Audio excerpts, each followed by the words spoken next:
It's rivalry week in the SEC, and we've already got trash talk being thrown around.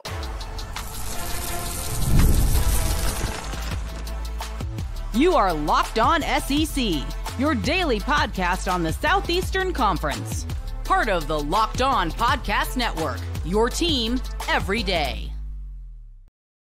Yes, welcome into Locked On SEC. It's great to have you guys along on today's show. We'll get you caught up with the latest news and notes heading into week 14 of the SEC. We'll also be joined by our buddy Steven Willis, host of Locked On Ole Miss. We'll get the skinny on how are they feeling in Oxford as the playoff hopes not all the way out, but basically out with their third loss this past weekend. I'm Chris Gordy. Thanks for making Locked On SEC your first listen every day. Shout out to our everydayers. We're free and available wherever you get your podcasts and on YouTube, part of the Locked On Podcast Network, covering your team every day. Today's episode is brought to you by Game Time. Download the Game Time app, create an account, and use our code LOCKEDONCollege to get $20 off your first purchase. All right, we got some news and notes, some rivalry week stuff going on, some trash talk, and let's go around the conference. Boots out to the right. Takes the handoff. What a catch! Around the conference. All right, we've got the Iron Bowl, we've got the Egg Bowl, the Palmetto Series, some clean old-fashioned hate being so early in the week. It was a little surprising. We already got some headline quotes on Monday from some of the players. Over at Auburn, some of their freshmen already putting out bulletin board material when it comes to taking on Bama in the Iron Bowl. We start with Auburn freshman linebacker Demarcus Riddick, who said on Monday, Bama is a big rival team. Every rival team I've played, I never lost to. And I will not lose to Bama while I'm here. Riddick was also asked about Alabama star wide receiver Ryan Williams, who has arguably been one of the best wide receivers in the SEC this year. And Riddick downplayed his talent, saying, yeah, Ryan Williams is Ryan Williams. Yeah, he's electric. He's all this and that. But in my eyes, he ain't really nobody to me. Ryan Williams is himself. He ain't no big-time player to me. Lastly, Riddick commenting on Alabama quarterback Jalen Milroe. He said Milroe isn't faster than he is, and said he's determined to keep Milroe from breaking free. He said, quote, he's a good quarterback. He's fast. But, I mean, it's not faster than me. He will not get out of the box this week. Riddick made his first career start a couple of weeks ago. He's got 25 tackles, 5 tackles for a loss, 3 sacks. So he's been playing really, really well. Earned some high praise from Hugh Freeze just this past week after the win over A&M. One other guy also putting trash talk. Was it cashing checks your mouth can't cash? Well, they're hoping they can cash them. But Auburn freshman wide receiver Cam Coleman asked about the matchup against Alabama in the Iron Bowl down in Tuscaloosa. He said, quote, it's really a revenge tour going into Bryant-Denny Stadium. We're going in their place, and we're really just going to go into their crib and just take over and have fun while we're doing it.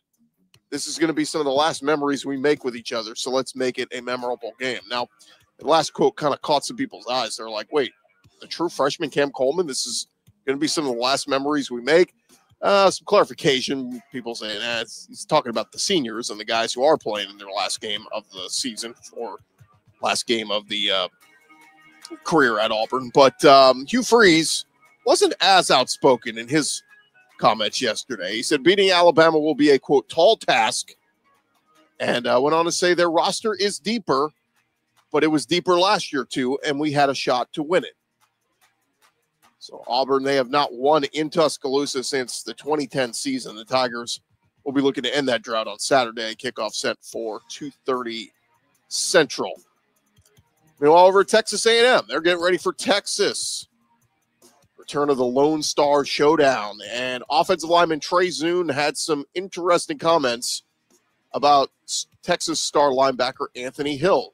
Trey Zuhn telling reporters on Monday, quote, he's a great player, but he's nothing that we haven't seen before and nothing that we can't handle. Obviously, a big statement. Anthony Hill's been making plays all over the field this year. Leads the Longhorns in tackles with 79. Has a team-high 15 tackles for a loss. Leads Texas in sacks with 7. Also has 4 forced fumbles. So, again, kind of unnecessary. Like, these are rivalry games. You don't really need to feed the narrative. You don't need to give bulletin board material out. I also think this is what makes college great, right? Like, this is a little bit different from the pros. If this were the pros, You know, Trey Zuhn, if he's a member of the Jacksonville Jaguars, and I don't know, the Anthony Hill's a member of the Tennessee Titans. You know what Trey Zuhn's saying this week? Yeah, he's a great competitor, man. We're gonna have to play our best game. You know what I mean? Like, he's giving the chalk answers. I kind of like it. He's a great player, but nothing we haven't seen before, nothing we can't handle. You got to have that attitude, especially in college. Zuhn went on to say Kyle Field is going to be a tough place for Texas to play. He said, quote, "It's going to be the most amazing atmosphere that I've experienced. So I can't wait for that. I feel bad for Texas having to play in that. So looking forward to it." Feels bad for Texas, he said. Zuhn went on to say, we just don't like each other at the end of the day, so we're going to go out there and play Aggie football, and we're going to handle our business on Saturday. I love it. Not only are we going to beat you, I feel bad for you. I kind of feel bad that you have to come here and lose in our house. Mike Elko was asked about it. He said the atmosphere, quote, he thinks will be the best it's ever been. So listen, you get a primetime TV game against your rival in a game that's for the SEC championship. I would imagine that will break the rafters a bit. By the way, if we didn't mention, the winner of Saturday night's game will face Georgia in the SEC championship game. So 6:30 Central, Saturday night, Kyle Field, get ready for it. All right, some other teams around the conference. How about over at Florida? Billy Napier, at his Monday press conference, asked to comment on the state of Florida State and their rough 2024 season, where they are 2-9. Mike Norvell really struggling. Billy Napier said, quote, "Look, I've got my own grass to mow, and my yard is big, and it's got a lot of weeds in it. We're trying to get the Florida Gators better. That's my focus." Good answer, but also expectation that Florida should win this game. And we know how tough the schedule was going to be for Florida. We know how good Florida State was a year ago. But wild to think how quickly things have twisted, where Florida is now a 14.5-point road favorite at Florida State. Craziness. Billy Napier also ride a little wave of momentum after beating Ole Miss over the weekend. He landed former USC commit linebacker Ty Jackson on Monday morning. Then they also grabbed a Cincinnati commit offensive lineman Jahari Medlock and former Arizona commit wide receiver Moise Tunkara. Both those guys, 3-star prospects.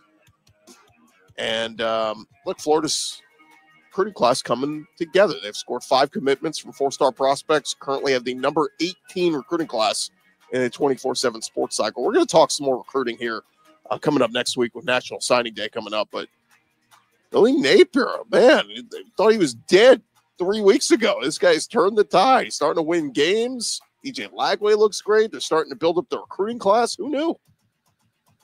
Over at Tennessee, Josh Heupel getting ready for their big game against Vanderbilt. He said, obviously, this isn't like past Vanderbilt teams. This one can beat you if you're not ready. And Heupel said, quote, "We are going to get their very best." Talked about Diego Pavia and how good he has been. Said they play very solid complementary football.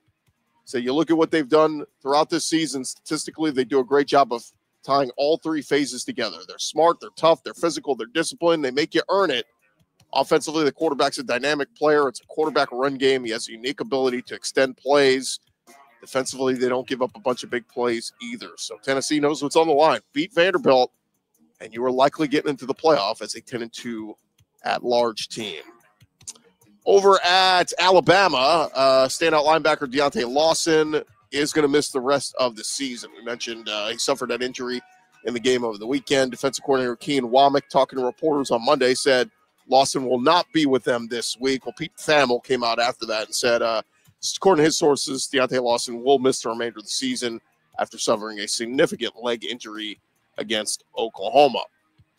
Lawson finishes his junior year with 76 tackles, 4 passes, deflections, a forced fumble, and an interception. We'll see if he decides to come back for a senior year there at Alabama. And over at Kentucky, they have been getting subpar quarterback play this season from quarterback Brock Vandegrift. On Saturday at Texas, they turned to freshman quarterback Cutter Boley in the second half, and that's who will get the start in their season finale against Louisville. We know that obviously Kentucky's season is over. After this game, they are 4-7. They will not be going bowling, but they could build some momentum and confidence for 2025.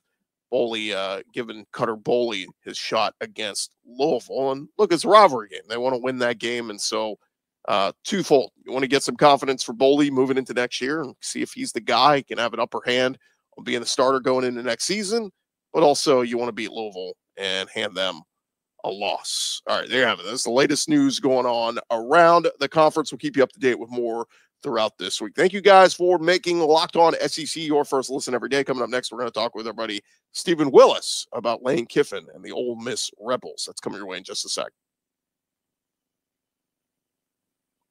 I want to remind you guys, today's episode presented to you by our friends at the Game Time app. And we've been telling you about Game Time. It is a great app to get tickets to your favorite sporting events, and they've got the new feature on there called Game Time Picks. It makes getting tickets to see your favorite teams play live even easier. It's going to filter out all the fluff to show you only incredible deals and great seats, so you don't have to waste time searching through thousands of tickets. And look, the curation process is going to make it easier for you to save on sporting events, concerts, comedy theater, whatever it is. I love the all-in pricing feature. You toggle that one on. It shows you your total upfront, no surprise fees at checkout. Bing, bang, boom. You're in. Used them a couple times last year for a pro NFL game, for college game. Super easy to do. And maybe you want to be like, some folks out there want to keep checking the app up until kickoff. I know some folks heading up to College Station this weekend. Look, prices are through the roof everywhere you're looking. At least with Game Time, you can just keep hitting that refresh and checking until kickoff and see if maybe the prices start to come down a little bit. It can do all that on the Game Time app. And, of course, they're going to give you the lowest price guarantee. Game Time will credit you 110% of the difference. Take the guesswork out of buying tickets with Game Time Picks. Download the Game Time app today. Create an account. Use our code LOCKEDONCollege for $20 off your first purchase. Terms apply. Again, create an account. Redeem our code LOCKEDONCollege for $20 off. Download Game Time today. What time is it? It's game time.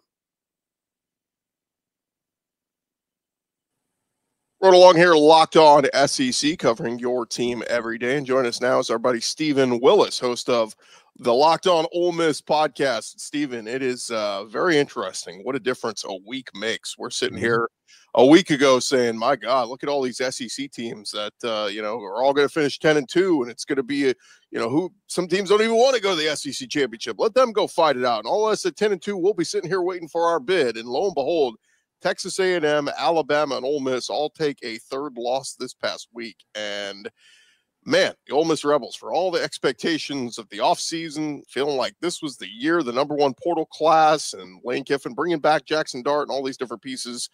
Where's the fan base right now? A lot of people with expectations just a week ago, hey, we win these last two and we're in. Disappointed, I think it'd probably be the correct word. Now, it isn't completely over yet. There's still a Lloyd Christmas Dumb and Dumber, so you're telling me there's a chance type issue. So it's not completely shut the door, but it's not likely that Ole Miss is going to make the playoffs. So there's disappointment. And once it is final, I think the fan base is going to have to do an autopsy of what happened this season. It was weird. Consistency was a problem for Ole Miss this whole season. Through the Kentucky game, the LSU game, the Florida game, they were basically all three the same football game, by the way. Each of the problems from those games got carried over, which means consistency was a problem. And was it the spring practice, the kinder, gentler fall camp, the fear of a depth chart? There's going to be plenty of time for autopsies if and when this goes down. But right now, I would have to say cautiously disappointed is where the Ole Miss fan base is. I made this take. You just give me your thoughts on it. I think, look, all the talk of Quinshon Judkins and he was a problem here and he didn't want to be here and he wanted NIL, all that kind of stuff. Throw all that out the window. If they give him what he wanted, they resolve whatever behind the scenes issues they were. If Quinshon Judkins is in an Ole Miss uniform this year, Ole Miss is at minimum 10-2. That's my argument. I just feel like, and Henry Parrish did his best to give you good, running moments, but to me, Quinshon was so special. If he were on this team, I feel like this is a playoff team right now. And I think that Ole Miss bungled the running back position so much this season. I think you're probably right that if Quinshon's on this team, they're 10-2 and in the playoffs. But if Ole Miss had a set running back rotation, they're probably 10-2 and in the playoffs. The only running back that rushed for 100 yards all season for Ole Miss is Ulysses Bentley. Ulysses Bentley hasn't played at all. He played a little bit in that LSU game, had 100 yards rushing, and all of a sudden you think he's going to play against Florida. It was going to be his time to shine. No, Ole Miss just moved over like the wide receiver 5 into the running back position, saying here, and Bentley didn't get a carry on the day. Nobody knows what's going on. They repeatedly asked Kiffin about what's going on, and Kiffin just says coaches have to make tough choices, and they haven't done anything wrong or anything like that. And it doesn't add up, Chris. It genuinely doesn't add up. Now, I will say this. People might be frustrated with Lane. People are not upset with Lane. It isn't a situation to where they're questioning the head coaching position at Ole Miss. I think they're just gotten to the point, Lane's getting ready to finish his 5th year at Ole Miss or something like that, that they're comfortable of knowing what he's doing right and what he's doing wrong, and they feel safe critiquing him of what's going on. And especially now that players are getting paid through NIL and stuff like that, you're starting to see the fan base react a little bit differently to a college football team when things go wrong. Yeah, it is fascinating, that running back thing you mentioned, because I remember, they bring in, Rashad Amos from Miami of Ohio. They bring in a couple guys, and there was like Henry Parrish coming back from Miami. You're like, oh, okay, whatever. But they had this Matt Jones kid, and it's like, but they just never could really get it figured out. I know they asked Lane about Ulysses Bentley. All he kind of pointed to was yards per carry, which, I think Bentley's averaging 4.3 yards per carry. Henry Parrish averaging 5.2. I don't know. There was nothing like that really jumps out on, oh, we can't give this kid a carry, like it just is very strange. And, Logan Diggs, I know the LSU transfer was getting healthy, and, maybe we'll see him eventually, but it just, I don't know, man. That whole thing just seems really mangled. And to your point, like who was the kid? They tried to get some kid who was going to transfer, and then the grades weren't going to work or something. So Deion Smith, the wide receiver. Well, there was Deion Smith, but I think there was another running back. Oh, yeah, the one that went to Arizona, the Merritt kid. Yeah. So, I mean, there's just – you're right. Like, it's the minute they figured we're going to move on from Ulysses Bentley, they should have immediately – or rather, Quinshon, they should have immediately said, let's go get a, bell cow running back from wherever, and let's make this happen. Yeah, and then when Henry Parrish got injured, who knew that he was the driving force on this team offensively at running back? Because after he went down, it just got weird. Even though Bentley had a touchdown against the Georgia Bulldogs, he had a couple receptions that were really big in that game. Bentley played well against Georgia, didn't play at all against Florida, and they asked Kiffin about it, and Kiffin said in that game why Micah Davis played running back is like, we just wanted to try something different. Yeah, and by the way, Parrish, even with the injury, is still 8th in the SEC in total rushing yards. So, there's a chance he finishes top 10 when it's all said and done. Talk about the loss to Florida. Who do you put the blame on? I mean, in my opinion, there's blame enough to go all around. Jackson Dart has a couple chances late in the game to clutch moment, do what he does, and he didn't come through, throws 2 interceptions. I think play calling was an issue. I thought defense had their issue. I mean, to me, there's enough blame to go all around. I think the blame firmly rests at Lane's feet right now on that game. There was an early 4th and 1 in that game. You're on the road.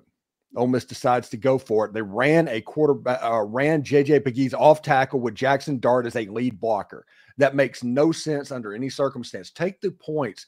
You are the favorite playing on the road. It should be okay if you have points. If you're playing with the lead, that is good. And there is no bigger momentum boost in football than a 4th down stop.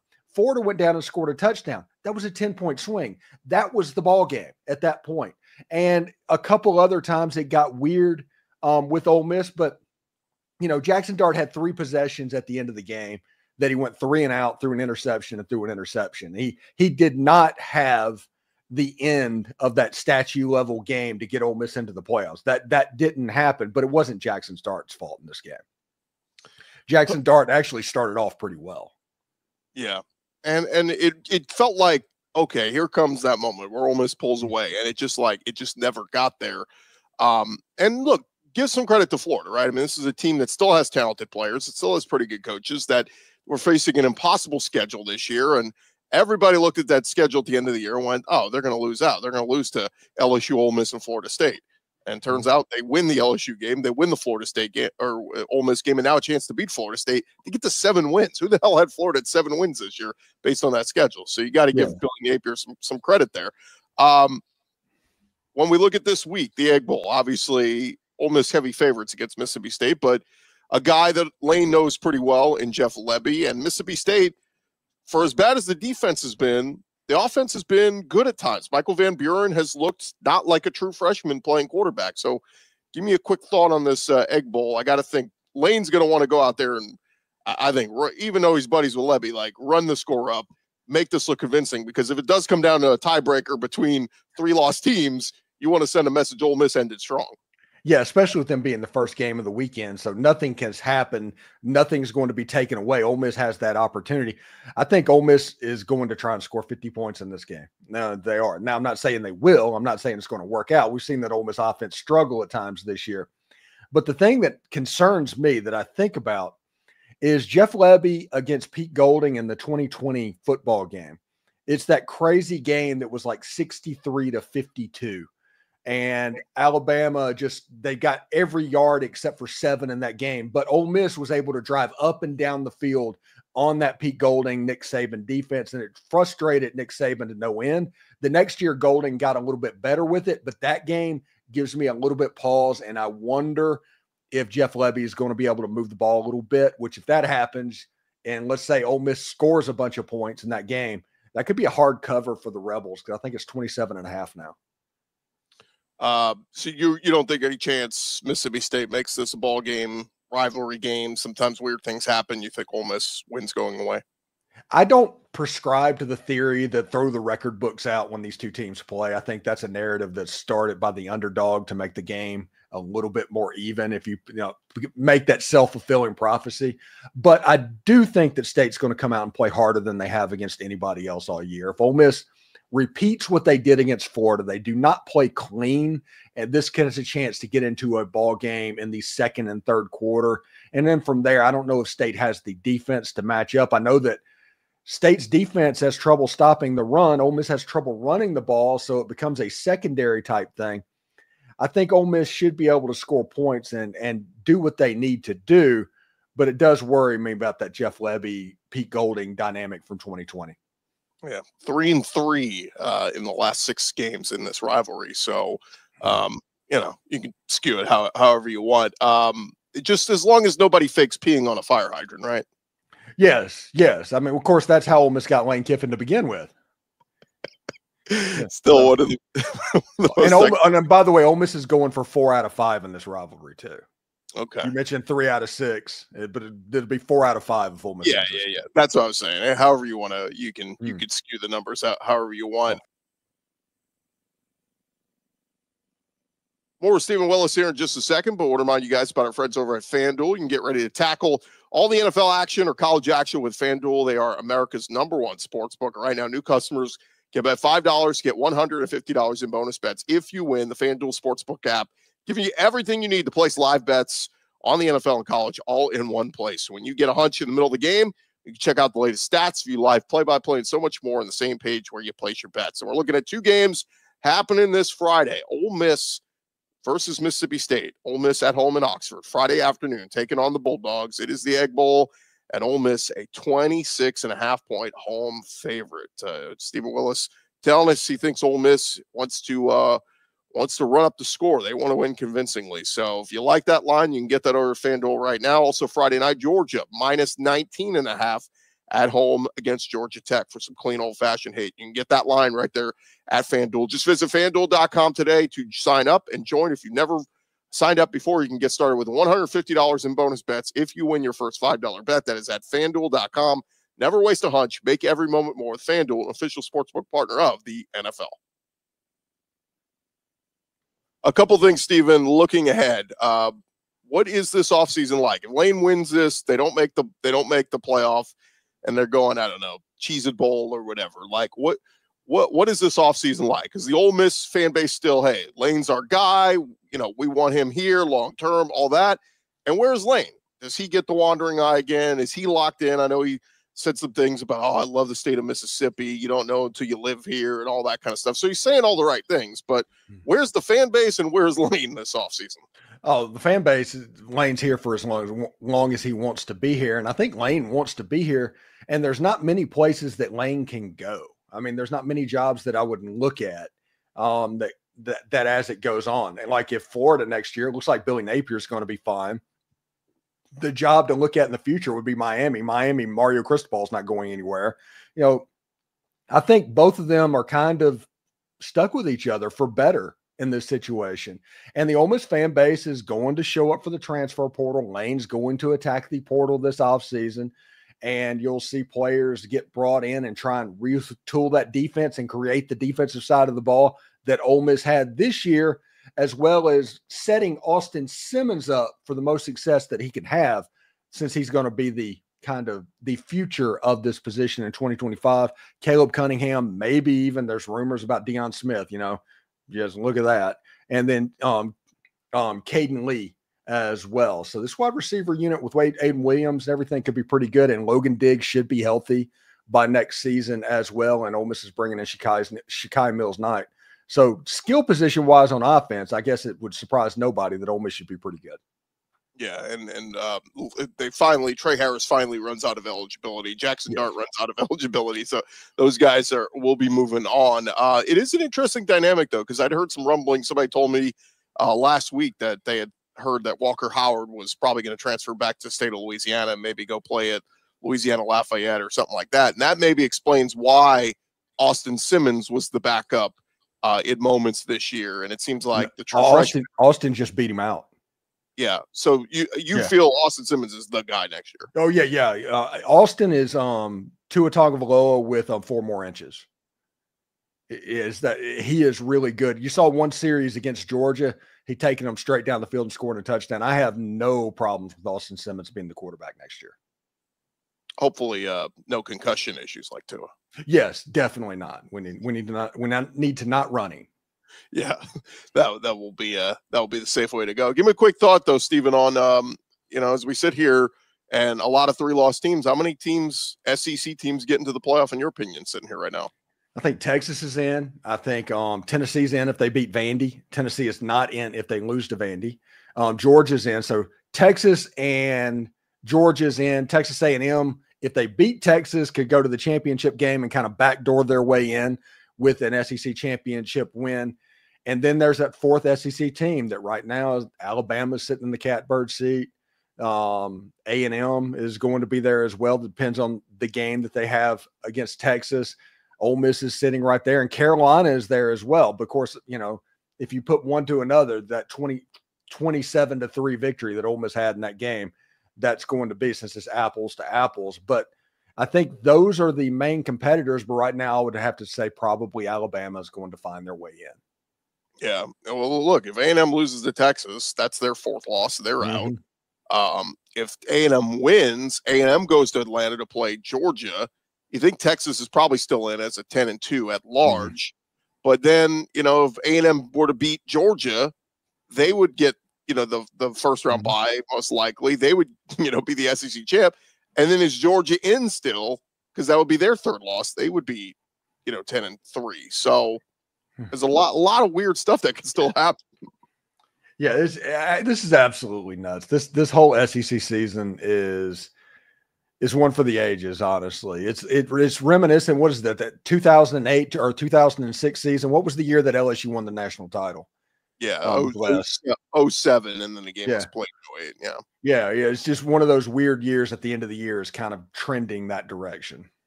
Last thing I did want to mention to you, though, I've seen so many people crapping on the SEC here the last couple of days and saying, "Oh, the big bad SEC and all this."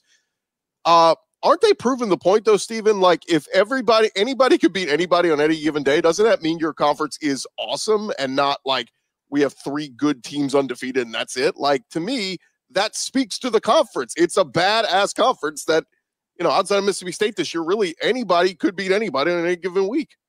Yeah, I think college football fans, they crave that elite team that's sitting up undefeated and doing all that and just rolling over. Think of the 2011 SEC slate where LSU and Bama was just rolling through the whole conference.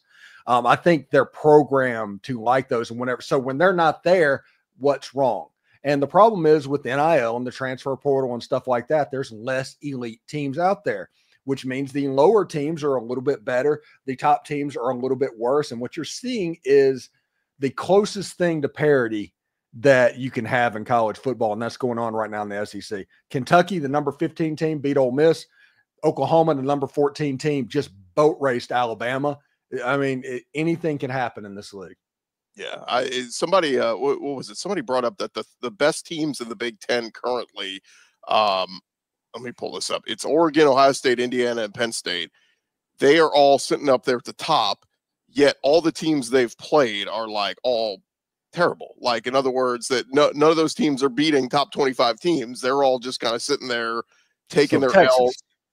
Yeah, I mean, it's all mediocrity. So it's like, okay, Big Ten is top heavy. You've got Oregon, Ohio State, Indiana, Penn State, and they're great. But like, that's top heavy. That means everybody else sucks. Like from Iowa on down to Purdue, like y'all are all just trash. Whereas the SEC, again, in the SEC, the Purdues are beating the Ohio States. And, anyway, I just think that speaks to more the SEC strength as opposed to, your conference sucks. Why? Because everybody's beating everybody? Doesn't that mean maybe the conference is really good because everybody's beating everybody? But anyway, I digress. You know what, Chris? What it is this year, the SEC is exactly what SEC fans have said the SEC was for the last 20. Yeah, well, and I keep telling people stop inviting Oklahoma and Texas. Like, bring in a Wake Forest and a Virginia. Like, that would even things, But you bring I wanted Georgia Tech and Tulane. Hey, man, I'd welcome that. Then all this crap when people were talking, let's get Clemson and Florida State. No, we don't want any more big programs. We want, because then it's be like 6-6 is the bar at that point. Like, because you're just playing behemoths every single week. It's just, it's rough. All right. He is Steven Willis, host of Locked On Ole Miss. Thank you guys for making us your first listen every day. For your second listen, check out Steven with Locked On Ole Miss. Let everybody know what you got on the podcast this week. We are going through Mississippi State prep. We have a crossover with Jake Wimberly on Wednesday, I believe. And we have the squad show as well. We're going to talk to Michael Cass from the Northeast Mississippi Tupelo Daily Journal.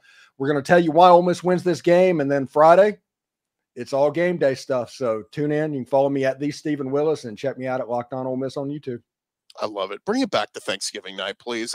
Look, it's Memphis Tulane on Thanksgiving night. No offense to those guys. I would rather watch the Egg Bowl on Thanksgiving with a cocktail. Me too. I'm with you there. The game belongs on Thanksgiving. Fans don't like it on Thanksgiving because it messes with their holiday, but it's fitting for people that enjoy the game on TV to have a nice little bookender of the day. Yeah, come on. I've tailgated in Starkville and Oxford. You can bring the turkey to the tailgate. We can make this happen. Steven, thanks for the time, man. We'll talk to you again real soon, all right? All right, appreciate it, buddy. All right, that's going to do it for this edition of Locked On SEC. We'll talk to you guys tomorrow. Come on back and see us.